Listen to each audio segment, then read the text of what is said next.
Well, hey everyone, welcome to another episode of Certified Forgotten. This is an other week, which means this week is an episode of Uncertified.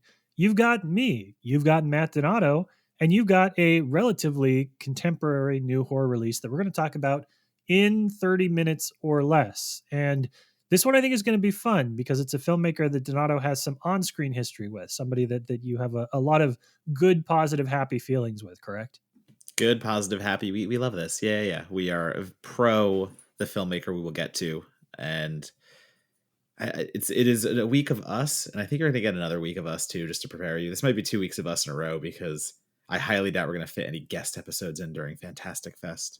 Who knows? Maybe we'll just corner somebody at Fantastic Fest and say, you have to talk about something that premiered right now because technically it has 10 or fewer reviews on Rotten Tomatoes. We'll get the squeeze in right after a movie and get them in the karaoke room and have an episode quick. get in that window before they can actually go back to their hotel room and write the review. Yeah, I'm into it. All right, cool. That's the plan. Awesome. Done and done. As a reminder, Certified Forgotten is your friendly neighborhood horror podcast that talks about films with 10 or fewer reviews on Rotten Tomatoes. Every week, we alternate between either the Uncertified series, which is 30 minutes on new releases, or our legacy show, Certified Forgotten, which invites a wonderful guest in and spends an hour talking about their relationship to the horror genre and a very underseen movie of their choosing. And this week, because it's an Uncertified episode, we wanted to talk about a newer release. We wanted to talk about something that we were a little bit excited about. And this was a movie that you and I think, had both sort of circled in red on our calendar because we're both really big fans of Backcountry. You're a really big fan of Adam MacDonald in particular. And so we saw on the calendar, a year ago, whenever it was announced, that there was going to be another Missy Peregrine movie about animals in the woods and violent body horror, animal attack type stuff. We knew we were going to see it, and we knew we were probably going to talk about it too. Yeah, this is Mr. MacDonald. He doesn't have a number of films to his name, but what he does have between Backcountry and Pyewacket, which those were 2 prior films before Out Come the Wolves, I have enjoyed immensely. I think, you see filmmakers who just have a good, strong, confident voice. They know the story they're telling. Pyewacket for me is kind of like Lady Bird. I wrote a whole article about how like Pyewacket is Lady Bird for horror fans, and I stand by that. I love it. I adore it. It is the dark metal take on Lady Bird and being a kid and maybe saying the wrong thing. But Backcountry is it's so brutal. It's that naturalistic animal flick. So I love them both dearly. And Out Come the Wolves. Something that feels like a sequel to Backcountry to me, and we can kind of just get into talking about it. I think right now, I think we'll just hit the races and get to our thoughts. Let me do the quick synopsis for the listeners, because if you haven't had a chance to see this yet, you probably should. It's going to be on Shudder eventually. It is a Shudder co-production, but it is not currently on Shudder right now. It's only available for rental in all the usual places. So, real quick, Donato, I'll do the synopsis and then let's get into it. Do you have what it takes to kill your own food? That's the question posed by career journalist Nolan, who travels with girlfriend Sophie to her hometown for a weekend of hunting and self-exploration. To help Nolan with his article, Sophie enlists her childhood friend Kyle, who has never quite gotten over Sophie's departure. But when the hunting trip takes a tragic turn, all 3 will learn if they have what it takes to triumph over nature and their basic instincts. Out Comes the Wolves is a reunion between star Missy Peregrine and director Adam MacDonald, who previously collaborated on the wildly underrated Backcountry, as we just talked about. Spiritual successor in many ways, Out Come the Wolves. Let's lay it on. Talk about the film. Yeah, it really feels like a sibling film. There are so many overlapping themes between Backcountry and Out Come the Wolves, and it's hard not for there to be. I mean, it's in a When Animals Attack movie. There's not much else you can really tell there besides people going into nature, people thinking they can either hunt or survive. It's a stroll in the backyard, whether we're going camping or we are on a hunting trip and we can kill and fight for our own food. There's gonna be some overlap. You're not gonna escape it. And I think what it comes down for me, and I'll just be blunt and get right to like my point in a way. I like Out Come the Wolves, and maybe this is unfair because I adore Backcountry and I think Adam MacDonald does a wonderful job making films in nature. I mean, these are 2 films that he understands everything about being so overtaken by Mother Nature and her creatures and animals in specific that we cannot control. But to that degree, I kind of feel like there are too many similarities between Outcome the Wolves and Backcountry, and what exists in Backcountry to me works a little better. So I couldn't get away from that comparison. I didn't want to the whole time. I wanted to separate them. I wanted them to be their own things because hey, one's a bear, one's wolves. It's different. Those are different mentalities of hunting. But the way that we have three characters that are in some kind of triangle, the way that there is a fight amongst them and then the animals attack, I couldn't separate them. And I couldn't separate them in a way that did not benefit Outcome the Wolves, if that makes sense. It does. I think that's fair, but I think so. I'm just gonna I'll get out in front of it too. I think I like this movie more than you did, and I have good reasons why, and we'll discuss them. But I think one of the things that is worth noting, a difference between the two films that is sort of important to your appreciation, not you, Matt Donato, but the audience's appreciation and understanding of them, is that one film took place when Missy Peregrym and the rest of the cast was, early 30s, late 20s. This film takes place when the cast is supposed to be late 30s, early 40s. And so, what Outcome the Wolves is doing is it is hitting on a few notes of increasing middle age. I'm 40, I can say that. But this idea that these characters have more distance between the environment that they grew up in, the relationships that they had, there is a sense of it is too late for this to matter as much as it does to the relationship dynamics of the three characters. That is kind of core to understanding how Kyle, in particular, the character that Joris Jarsky plays, the one that is Sophie's childhood friend, the interesting and murky and not at all as explicitly like toxic nice guy as you think the character is going to be based on the trailer and based on the way it's kind of positioned.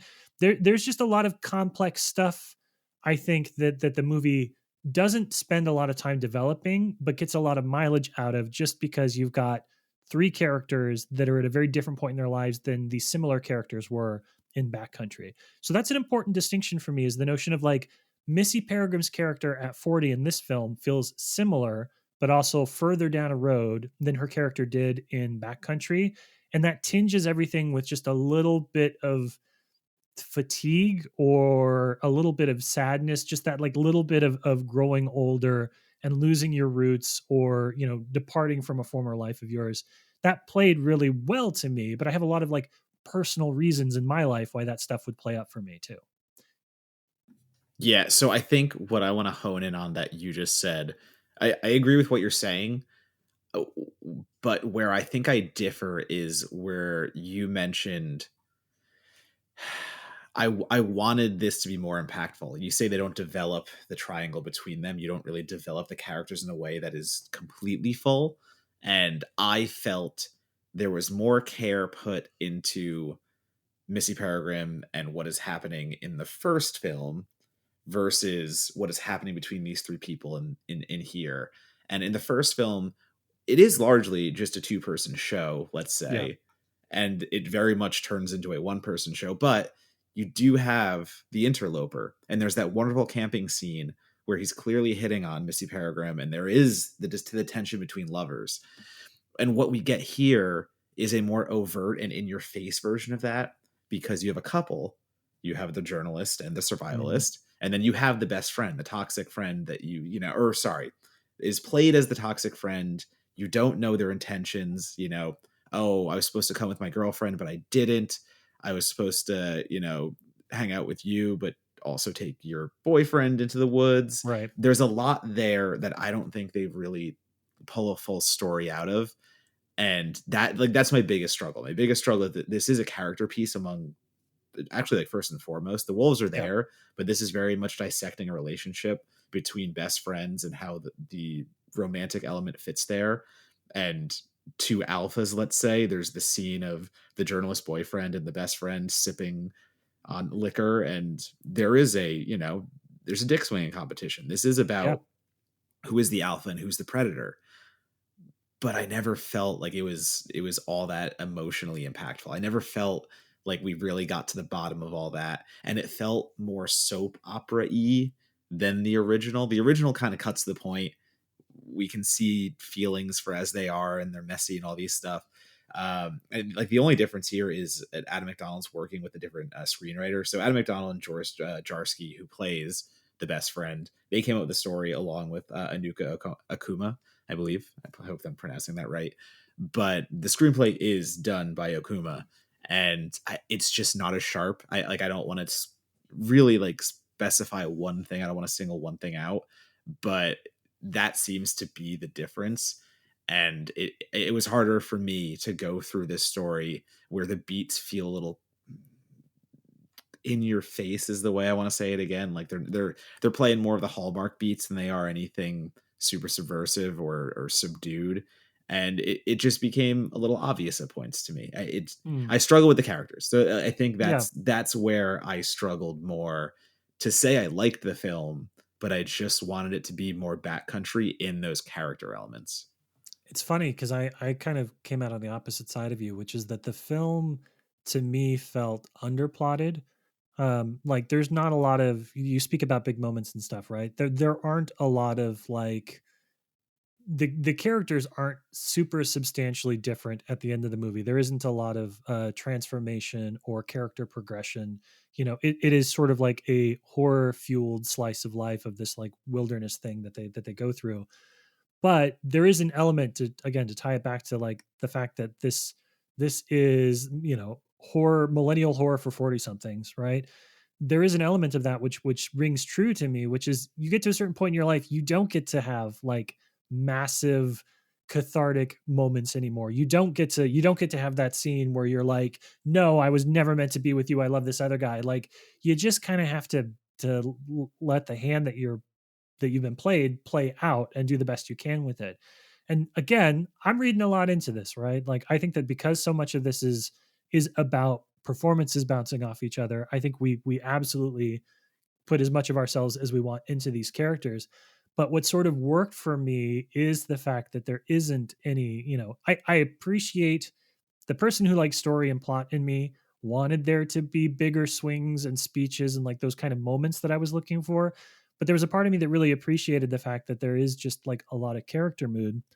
And a lot of that comes from, I got to shout out Joris Jarsky in particular because he was the second lead in Julian Higgins' God's Country, and God's Country is a movie that I love to fucking death. And he's playing a very similar type of character in that movie, where somebody that is like doesn't mean to be in conflict with the main character, but sort of is just because that's the way things are playing out. He's very good at that, and it's that character again could have been a lot simpler or more straightforward, and it's not to absolve the person for or the character for what happens on screen, but it's just it's not neat. Nothing is neat, nothing is clean, nothing fits in easy boxes in this movie. And I get a lot of value out of that. I do enjoy when a film basically is like, yeah, none of this is going to end in like, you know, a story beat that's going to give you any sense of conclusion, because Backcountry didn't end super, you know, conclusively either. So maybe that's just kind of the vibe that McDonald goes for. But I guess getting there it was my qualm. Like Yeah, that was my issue. It was I don't need a giant monologue at the end where there's professing love or things of that nature. sure, sure. I think I'm thinking more of the scenes in the build up, let's say, where I mean the first act of this movie is just three people trying to be normal, if that makes sense. Yeah, Like Joris Jarsky's Kyle shows up and Nolan is there already. Damon Runyon again is playing Nolan, the journalist, and Missy Peregrine is Sophie, the journalist, survivalist, well, ex-survivalist partner. yeah. And for the We're not first, entirely sure what she does for a living, right, other than that she's vegan. That's the only like piece of professional identity we get out of her. right. But that first act is so much setting up the tension to Hmm. come later because you need that first act to instill a sense of suspicion, let's say, because the second act is where Kyle and Nolan are going to go hunting together. Yeah, And it's already weird because why doesn't Sophie just do it? There are explanations throughout the movie why Sophie does not want to be the hunter anymore and all these things. But to me, it's still already forcing the hand a little bit of, well, now Kyle and Nolan are going to go in the woods. They've already had a few fights about I'm the boyfriend, I'm the best friend. Obviously, something is going to go wrong.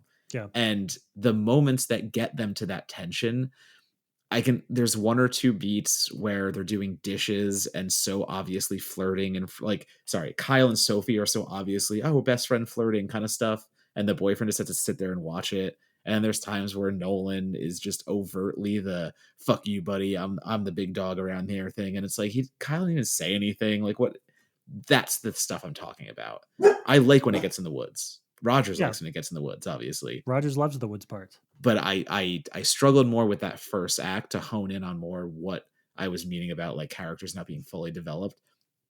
I got what I needed in Backcountry. I got enough of their disdain and Mm-hmm. the place in their life. I did not get enough about the place in all of these people's lives, why this had to happen. Yeah. Yeah, and I won't argue with that. I think you put a lot of yourself, as an audience member into these characters. And some of that works for me, the notion that like, Nolan is cosplaying in her childhood effectively. And so there's a part of her that's like, I don't want to do this even for him.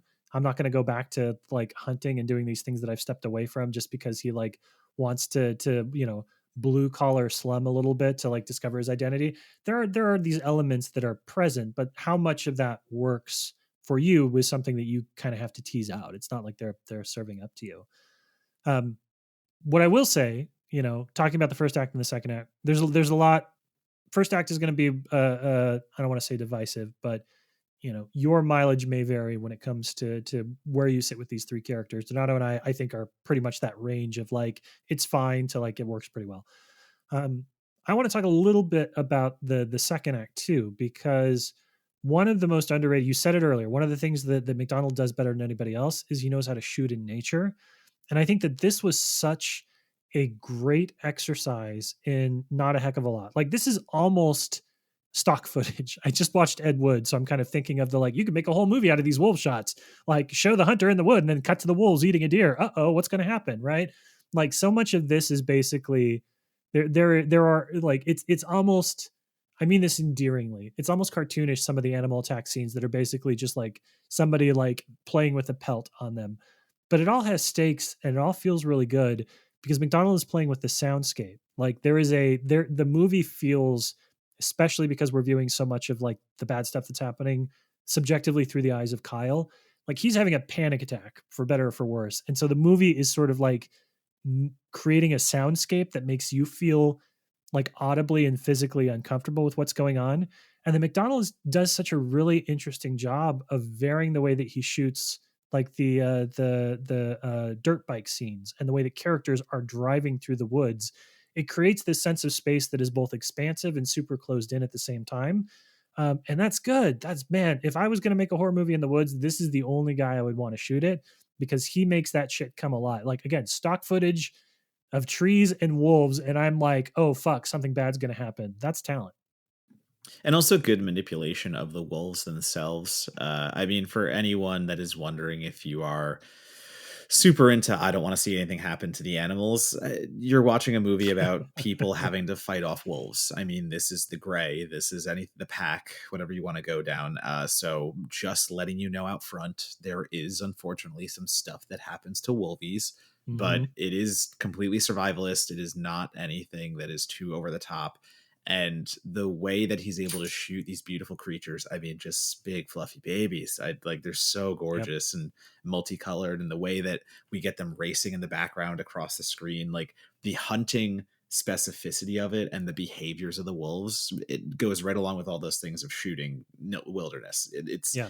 It's so in tune with how these beasts do their business and go about it. And he does capture that woodland isolation where at first it's just Kyle and Nolan and the worst happens, like exactly what you think is going to happen happens, and it is still so thrilling and it is still so beautifully framed.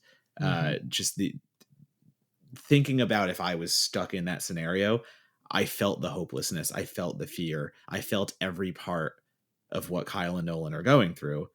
And then when Sophia gets in the mix, it does become a little more action heavy. And again, I don't want to say it's a full out action movie, but survivalist action. Yeah. And that's all there. Like everything that we got in Backcountry, we do get in Outcome the Wolves. And that includes the haymaker of a visual that is eventually shown, because if there is a second thing that Adam McDonald does well in Wilderness, it's show the absolute carnage that can take place.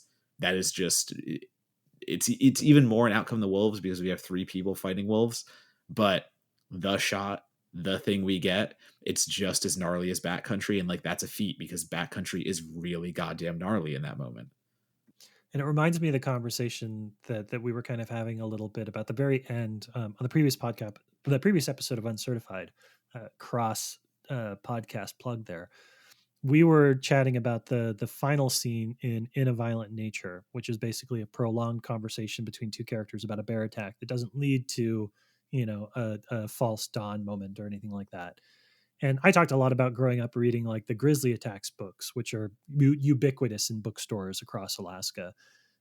And these movies really like they tap into that. All of the feelings that Backcountry and Outcome the Wolves, both of those films really replicate the experience I have of like reading these like animal attack survival stories, which are not a niche for everybody. They're not a niche for me, but I was a kid that had bad boundaries with my own fear growing up, so I was like, I'm going to check it out. It's visceral, you feel it, it's intense, and it doesn't feel cheap, and it doesn't feel exploitative too. I think that there's sometimes these sorts of movies can create animals that are basically cartoonish a little bit, but there are moments sort of peppered out throughout the film that even when these bad things are happening, that the character Sophie in particular sort of like, she has a respect for nature and for the animals even when she's fighting with her own life. There's a really beautiful scene where she defends herself and then expresses compassion towards one of the creatures that she's just killed, one of the wolves that she's just killed. I think that's an important piece of it too, that idea that like it is dangerous but there is like a balance and a harmony, and these characters are not disrespectful of the environments they went into. In both Backcountry and this, it is not movies about tourists or people who like wander in and aren't careful or thoughtful about how they engage in the wilderness. In both films, these are people that grew up in these environments and know what to do. Shit's out of whack, and that's bad for them, but it's also sort of like they're moving through the environment as thoughtfully as they can. And that is in the anacondas of the world, that does feel like something worth calling out. The anacondas of the world. It's the I was first just dumbass watching. feature that popped to mind for me. Listen, I was just watching Anaconda, and I will rewatch that any day of the week, just so that's known. But I think there's an element to where when Kyle and Nolan first go into the woods, Adam McDonald never explicitly puts this thought into our minds, but I had it in the way that he projects the wolves and the way that we see Kyle respond to an attack. And I almost felt like there could have been an alternate narrative, let's say, where the wolves aren't really real and they're in Kyle's head. And what is happening is that breakdown of toxic masculinity that becomes a reality at the end. And it doesn't. I will say outright that it does not. I don't want to get anyone's hopes up for anything. This is a straightforward wolf flick. But I like how that idea was planted ever so subtly, where if you wanted to grasp at it, you could, because it made it just a tad bit more interesting. It did. Like I was going, wouldn't it be nifty if this was in his head and what's happening is because he is just lovesick and obsessed with Sophie and can't admit it, stuff like that. Also happy it didn't happen, because that is a completely different movie, and what we get is 100% what we needed to get out of it. But it's a film that, again, if you're able to put that in my mind, though, if you're playing with a little bit of a duality there where there could be another story and there could be something explored, whether intentional or not, I think that did give it a little bit of an added thrill, gave it a little bit extra to think about whether it happened or not. It was just that one thing where, okay, like, do I really know what's going on? Is this really what it is, straightforward? And it is, but that doesn't make it worse because it's straightforward. I just like that little alternative dig there. They play with it a bit more overtly, right? Because there's the scene where Sophie discovers the deer, and she's like, you said, it's a misunderstanding because there's a couple of those that happen over the course of the film. But yeah, that notion that Kyle might be having some sort of a breakdown is played with in two ways, which is that he's clearly having a fucking breakdown, and you wonder how much that's impacting, our subjective view of what's going on around him. Turns out that it's totally like it is as it played out. He made some shitty decisions that are what leads to the scenario that happens. But yeah, there are a few moments there where you get to play in that area, and the movie is smart enough to introduce that ambiguity and smart enough not to capitalize on it, because that would have been dumb. Let's be perfectly honest here. That you're absolutely right. That would have completely compromised the work that they'd done to get to that point. And we just didn't need it, because what Correct. happens after that, and when Sophie becomes the heroine that we know she's going to become, that's what makes the film. I mean, again, Missy Peregrym is out here just fighting animals and doing it with such ferocity, and she's able to tap into that primality where she has to survive. Like there is no other option. You have to dig back deep, and especially for her character Sophie, she has to go back to a time that she is pushed away. She's pushed out of her life. Again, the vegan, all these things. Well, no, guess what? You got to tangle with some animals again. Yeah. And that is where MacDonald thrives. That's just it. It's so simple. And the way that, again, that we're able to see the attacks, we're able to see these things. I mean, is it clear in a few shots where it's a wolf going to bite something that's not a human, and it pulls away real quick? Of course, that is correct. That is safe filmmaking. Yes. But it doesn't lessen it because of the way that those other scenes kind of are edited in. And there's some really good editing going on that just is some trickery. Really good let's be honest. It's just visual and optical trickery. So it's hard not to be satisfied if you liked Backcountry. But again, I think maybe I am the only one, but I don't think I'm the only one that thinks, if I was going to stack the two next to each other, I go right back to what I said at the beginning. It's hard not to watch Backcountry and follow that with Out Come the Wolves and be like, okay, little stepbrother, like something like that. Yeah. I mean, yeah, I'm going to stand by what I said. I think if you ask me at 30, which is better, I would definitely go for Backcountry. If you ask me at 40, which one I like a little bit better, I might go with Out Come the Wolves, just because it's a little sadder around the edges in a way that resonated with me. And hey, quick shout out too, Missy Peregrym, hell of a career. We don't always think of for us, the definition of stardom is that you get to do these huge movies and become a household name, and like the Kristen Stewarts of the stars. Missy Peregrym has done Stick It. She did Reaper, which was a kick-ass TV show. She did Backcountry. She's been a working actress day in and day out, on FBI and shows like that. And she still found time to do these like side projects in the genre that are really, really fun. Like if you were to tell me as an aspiring actor that I could have Missy Peregrym's career when I'm like 18 years old, take that in a heartbeat. What a fun career. What a steady, fun, playful kind of career to have. I've just always enjoyed her, and I'm glad to see that she and MacDonald are still out here doing stuff. Yeah, that's the fun thing, these indie guys, it's just, you can go off and, hey, you want to go in the woods and make an animal movie? Yeah. You want to do it again? Yeah. Like why not? What else? Why not? Clearly we're owed a third in the triptych, right? This is a trilogy, and we've got to have one more when Peregrym is 50 and she's out with like her teenage kids, and there's another animal attack. We've done bears, we've done wolves, a fucking honey badger, Wolverine. What do we got? I mean, like a mountain lion, something like that. Yeah, I like that. Kevin Smith's moose jaws. Why not? I'm less into that, but no, like, not as much into that. I mean, listen, not as much. All right, well, moose are terrifying. All right, that's it. They're the scariest. I've come face to face with them. That is Out Come the Wolves. I really liked it. Donato liked it well enough. I think that should tell you everything you need to know if you're a fan of the podcast about whether or not this movie is for you. And as we talked about at the top of the hour, the top of the half hour, we're going to be a Fantastic Fest this week. We're super fucking excited about it. Donato, if folks want to follow the prodigious amount of coverage you're going to be doing out of the festival, how do they connect with you on social media? You can follow me at DonatoBomb, DonatoBomb. Twitter, Letterboxd, and Instagram are going to be the most active. Blue Sky, I'm trying to ramp up a little bit. I always say it's one of my lessers, but I think it's time to actually give Blue Sky the credit it deserves. And maybe I'll finally start TikToking more frequently. Who knows? Maybe I got a surge of energy. But yeah, I've got like 15 reviews on the docket. So you're going to get plenty of coverage spread across. What do we got here? IGN, Daily Dead, Collider at this moment. Maybe a little of the Wrap. We'll see. I like it. I like the Wrap. You need to write for that. That makes me happy. As for myself, you can follow me on Blue Sky, Monocle at, gosh, I forgot it already, bsk.social.app, I think, something like that. Be sure to follow certifiedforgotten.com.